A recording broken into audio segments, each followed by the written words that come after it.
merci beaucoup Baye Mayoro est-ce que du foofu lañ leen doon xaare il l'a dit la prison c'est l'exception la liberté doit être la règle comme on aime bien prendre exemple sur la France les réformes de la justice woote ngeen fi ay assises ci yooyu lañ la doon gën xaar que li ñuy waaj a dem waxtaane ci kanam tuuti donc comme li muy wax kaawu Badara ak yu demee noonu xëy na bu ñu accélérer woon les réformes am un juge de la liberté lii bu amee procureur bañ juge bee libéré c'est l'autre qui dit ay jarul xaar dem chambre d'accusation avec des délais après mu recouraat war a dem cour suprême nga xam ni ça encore allonge les délais est-ce que yooyu mooy enjeu yi foofu lañ doon xaar Baye Mayoro. jërëjëf Abdoulaye maa ngi lay sant bu baax di nuyu ñi ma bokkal plateau bi nuyu également waa réew mi yëpp ñi nekk ci biir réew mi ak ñi nekk bitim réew. En particulier waa Diourbel nga xam ne fa laa jógee. question bi am na solo trop la question de la justice la prison doit être l'exception. Et c'est ça l'objectif de tout système politique démocratique. li ñuy jéem ci réew mi loolu la est-ce que matagum na en tout cas ku nekk xam na ne première initiative. Son Excellence le président Bassirou Diomaye Faye. C'était d'organiser les assises de la justice. Après nag moom daf ko seq ak ñi nga xam ne ñoom la ñooy les acteurs de la justice ak aussi l'ensemble des segments de la société. kenn ku nekk war ci indi xalaat. Je pense que ñu ngi ci loolu et que on atteindra les résultats que ñëpp bëgg a am. Man nag en général j'ai pas l'habitude di commenter ay décisions de justice. D'abord parce que je ne suis pas juriste. Mais par principe aussi. Les décisions de justice il faut éviter de les commenter parce que dafay jur ay yeneen ay yoo xamante ni mën naa ñàkk. li ma ci mën a wax rek li ma ci mën a wax rek. vous évitez il faut éviter en général wala yow yaa éviter. non man éviter wu ma dara. je suis en train de me prononcer. da nga ne les décisions de justice il faut éviter. ma ne yow par rapport ak yow wala par rapport ak ñëpp. par rapport ak ñëpp il faut que ñuy éviter di def lu nga xamante ni mën nañu dugal ci beneen jafe-jafe xam nga déjà ñu ngi ci jafe-jafe Badara Gadiaga def na ay njaaxum jàpp nañ ko.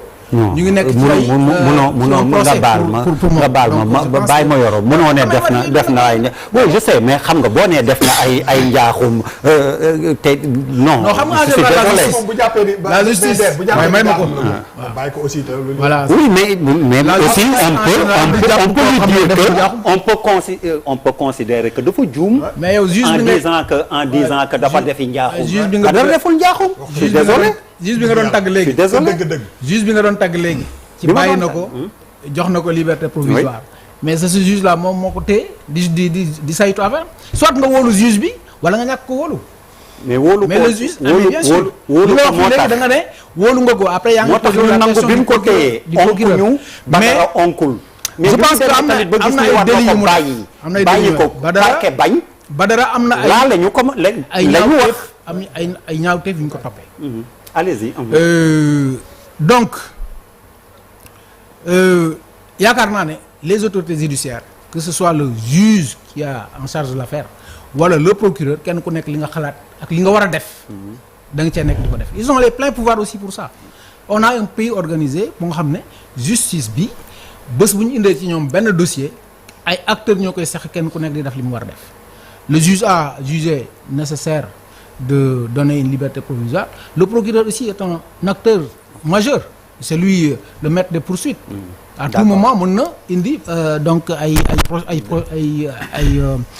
kii ci bi li ma ci bëgg a jàngate. te bëgg ñun ñëpp ñu jàngate ko ci. di ñaanal Badara Gadiaga bu génnee aussi mu jàngate ko ci li suñu sama nijaay ji wax Abdou Khadre.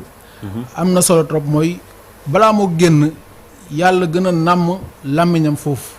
ba mu bañatee nekk un insulteur public parce que il apparaît dans l'opinion comme un insulteur public qui insulte les institutions qui insulte des personnalités qui passe son temps à faire di tuumaal nit ñi je pense que loolu man bëgg naa nag une liberté de la presse mais la liberté de la presse n'est pas une personne du nit c'est un système nit ku nekk mën nga ci jouir jusqu'à ce que aussi boo ci waree am ay daan nga am ci ay daan voici ce que li nga xam ne man bëgg naa ko ci wax parce que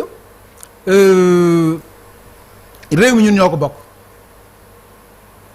te dañu war a wegante ku nekk gis na kaddu yi nga xamante yëkkati na ko fi jëmale ko ci monsieur le premier ministre ak ay kaddu yoo xam ne aussi yëkkati na ko fi toog ak nawleem muy Amadou Ba mu yëkkati ko ci kanamam yooyu yëpp di nekk loo xamante ni il faut que ñu jàngal ñu ñaan yàlla balaa mu génn mu jànge ci ne la société est organisée il faut être respectueux des règles et des personnes yi nga xam ne ñoom ngay seqal langue bi. jërëjëf. donc li ma ciy yokk rek par rapport ak Bouba li mu wax mooy du moom rek la ñu jàpp aussi il faut pas que ñu ñëw fii mel ni comme Badara Gadiaga rek la ñu jàpp Sénégal fi mu nekk nii boo demee ci prison yi fi mu nekk moom cellule bi mu nekk am na ñeneen nit pourquoi voudrait-on que moom ñu génnee ko wala ñu toog fii bëgg a def un procès bu ko génnee ña fa des fa. mais waxuma du ngeen xalaat loolu. mais j'ai pas dit ça. non mais li nga wax loolu lay xaw a bu ñu toogee fii déjà le seul fait de sortir son dossier à lui seul signifie que ñun ñeneen ñi pourquoi duñ génne yeneen 1000 dossiers. léegi directeur il faut qu'on sorte les dossiers. directeur ba pare c'est de Badara Gadiaga qu'il s'agit ah. la respiration démocratique Badara Gadiaga la mais la respiration démocratique voudrait que le système judiciaire opère correctement. la démocratie c'est d'abord la justice bien rendue. ñëpp ci ànd. waaw loolu mais dama la bëgg a wax rek que ni wax fa dëgg yàlla boo ma bëggee toogloo fii ñeneen ca kaso yëpp ku ne ma jaar sa tur Badara la ñuy wax. mais il faut être juste. waaw mais non Badara la ñuy wax. Badara je ne vois pas pourquoi on devrait singulariser Badara. non parce que Badara la ñuy wax. parce que seen collègue la aussi bi kaaw bi noonu laa ko comprendre. non bi kaaw bi kaaw président de la République Bassirou Diomaye Diakhar Faye nekkee moom lañ doon wax bi kaaw premier ministre Ousmane Sonko nekkee moom lañ doon wax il s'agit on parle de Badara Gadiaga je ne peux pas parce que ñi dugal kaso nit ñi bokkul ñun li ñu jugé que ni Badara ku ñu bokkal fii que ni dañ koy jaay doole man kañ sama wax man defuma ni dama ne Badara fu mu nekk nii mais Bouba dañ ko jaay doole loolu rek laa Bouba ñi ngay comparer c'est pas je ne fais pas de comparaison. Les personnalités politiques qui portent un projet parfois ñu jàpp leen pour projet boobu nga xam ne ils ne portent pas ça ñoom kese dañ ci ànd ak ay millions de Sénégalais. Oui. C'est tout à fait normal que leur vie sur le plan judiciaire intéresse tous les Sénégalais. mais bu ñu waxtaanee mais Badara Gadiaga moi je ne vois pas bu ñu waxtaanee avec yërmande rek am naa ko ci moom mais je ne vois pas pourquoi on devrait le singulariser parmi les Sénégalais ordinaires qui vivent avec lui à la cellule ne serait-ce que ñi bokk ak moom cellule 4 ñi bokk ak moom cellule 4 ou 3 ou 5 yi bokk ak moom cellule pourquoi duñu demander ñu génne la mun naa la tontu dama ne la bu dee ñun dañuy bokk ak Badara Gadiaga plateau bu ma defee nii comme ni ma laalee mu Ndiaye ma laal ko nii ñu def ko jox ko liberté provisoire takkal ko bracelet ñu refuser ko ajjuma ñëw te waxuñu si ni je serai un lâche. non vous serez injuste. vous seriez injuste au contraire. non vous seriez injuste.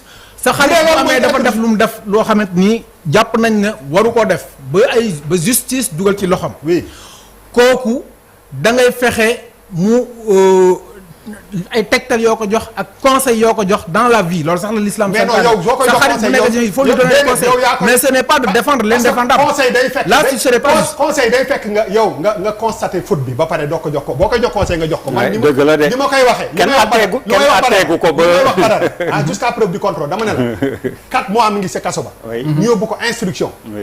instruction lañ ko yóbbu. laa la wax ni waaw léegi ñu jàpp ni dafa war a ñibbi këram. waaw loolu.